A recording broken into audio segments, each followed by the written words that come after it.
3D Up Close and Personal. I'm David. I'm Danielle. I'm Darryl. 3D Up Close and Personal.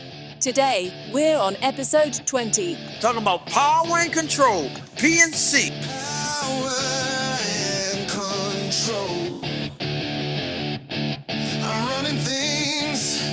It's gotta go my way, There's a whole lot of up and down issues in relationships with power and control. And we're going to talk about them. The first topic for the day: Financial. The man may be in the financial power chair. He may request of his partner to do what he says because he has the money.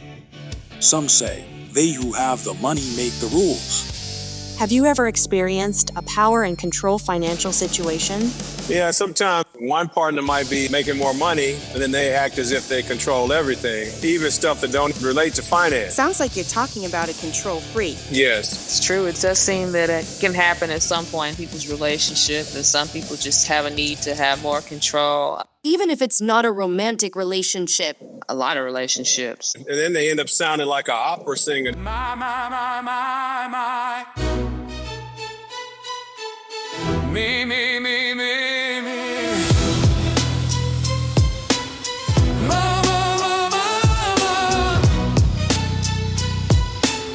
Selfishness kick in. Yeah, absolutely. It definitely sounds like it. That's a good one. I haven't heard that one before.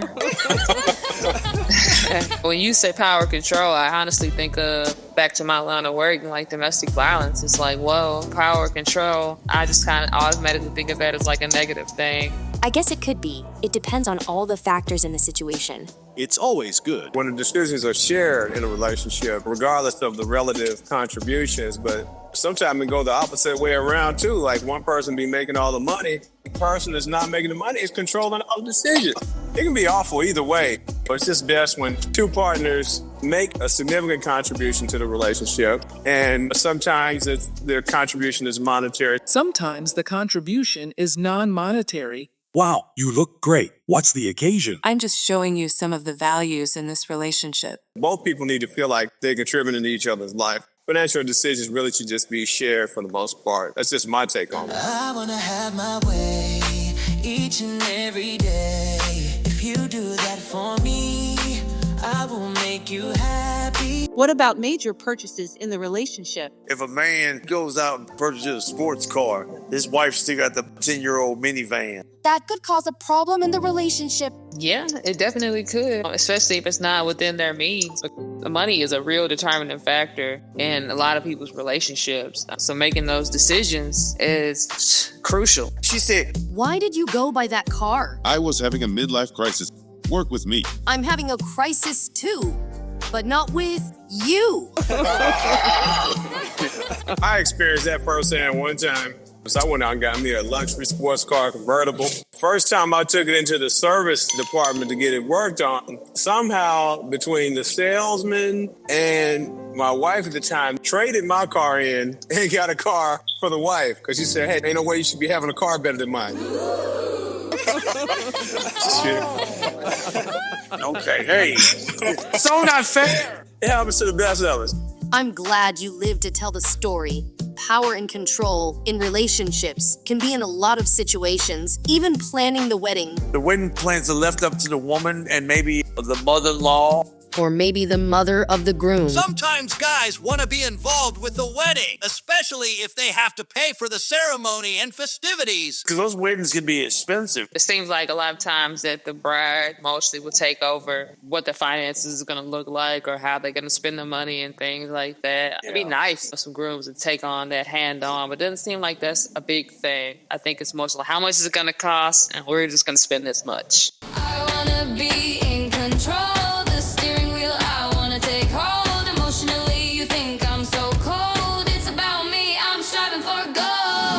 Power and control in relationships refer to the ways one partner may try to dominate or influence the other, often creating an imbalance that undermines equality and mutual respect. This can show up in different forms: emotional, financial, physical, or psychological. Where one person makes decisions, limits freedom, or uses manipulation to maintain authority. While healthy relationships are built on trust, compromise, and shared decision-making, Relationships marked by power and control Often leave one partner feeling diminished, dependent, or fearful. recognizing these dynamics is key to fostering healthier, more balanced connections based on respect and collaboration. I think you have to compromise, and if somebody's not willing to compromise in any of these aspects, could be a form of abuse or, maybe not caring about the relationship. What about child rearing? That could be a power and control struggle. The woman might say, "Don't try to discipline them. I'll tell them what to do. You come to me," especially if she brought her kids to the relationship. So I think it's really important that they have to have some kind of privacy when they talk about whatever issues they have with kids, because arguing about it amongst themselves in front of children, I don't think that's really solving anything. Blake Shelton had a song, "You named the babies and I named the dogs." Some women are so controlling, they want to name the babies and the dogs.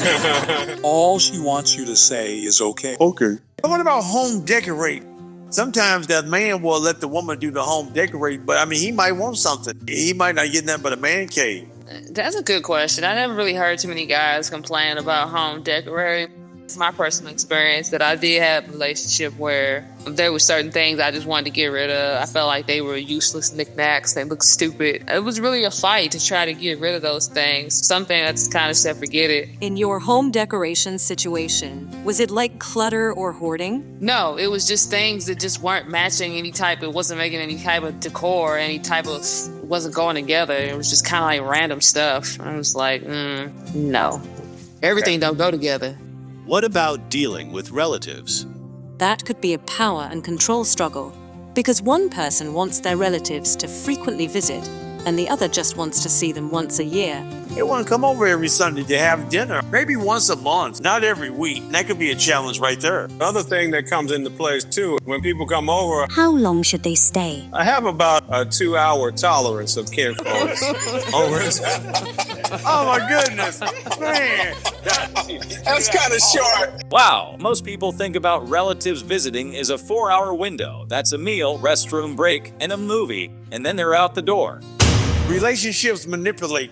The man makes the money. But the woman, she don't want to give relations because she's not having her way. She might want you to go more in debt or just spend some more of the savings because she wants some things around the house. Or she might want a newer car. That could be a problem right there. If I can't have my way, it's gonna be some cold nights in bed. Put your pajamas on. That's possible. There's also a flip side. What if it's that the other person just ain't doing what they supposed to be doing financially? That can take someone out the mood. They got the money, but they're not really being responsible with the money that they have. Or don't have the money and not trying to do anything to have the money. Well, you know what? Romance without finance means no chance. You got that right, mister. Oh yeah, I've definitely been there. I've been in a situation. Go ahead, David. Spill the tea. Oh no, I really can't give you none tonight. I don't think we have enough money coming in. I'm sorry. I'm not really turned on because we're broke. Right! Oh my goodness.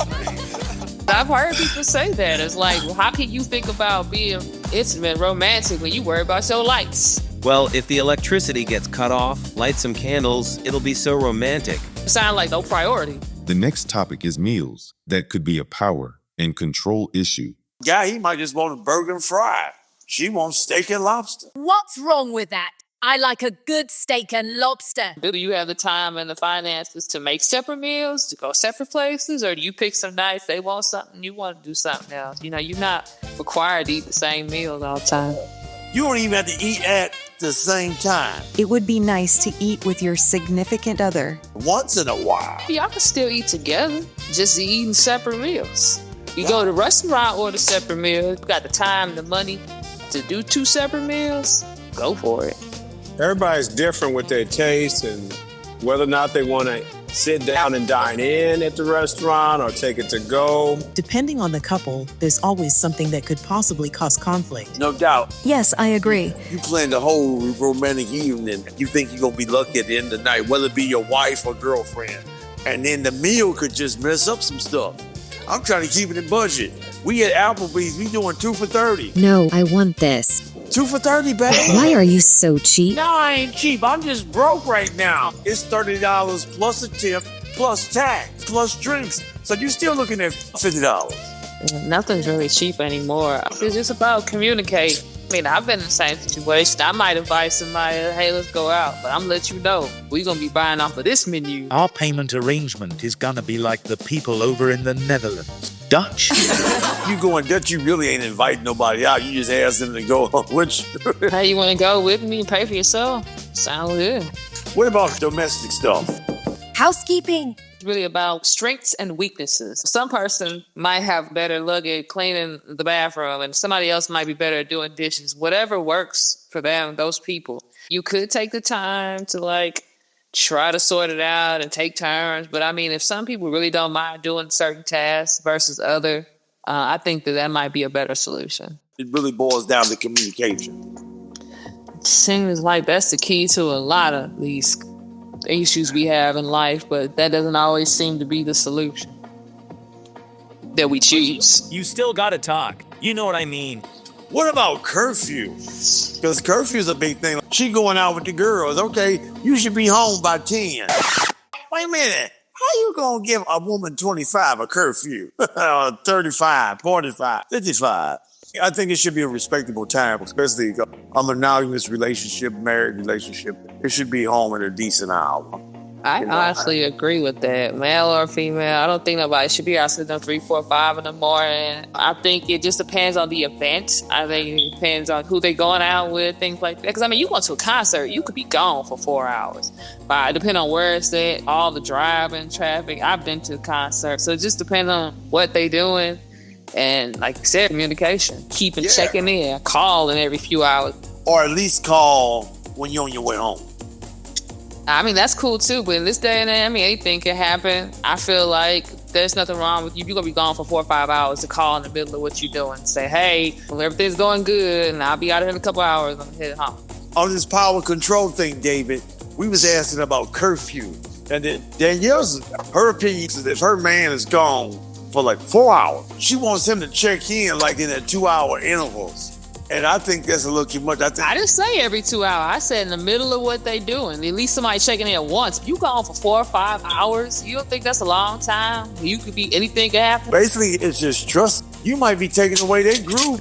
I'm not saying they get in trouble or nothing. They live with you. They coming back home. I'm loyal. I don't need my woman micromanaging me. I'm coming home. I don't know if it's a male or female thing or if it's just a values thing. One partner is thinking, I'm checking on my partner to see if they're okay. Or they're checking up on their partner due to insecurities or lack of trust. The perception can be, oh yeah, they miss me. Or they're checking up on me, seeing what I'm doing. And to remind me subliminally to do the right thing and come home at a decent time. That last part is a power and control issue. That's all we got for today. 3D Up Close and Personal. I'm David. I'm Danielle. And I'm Darryl. 3D Up Close and Personal.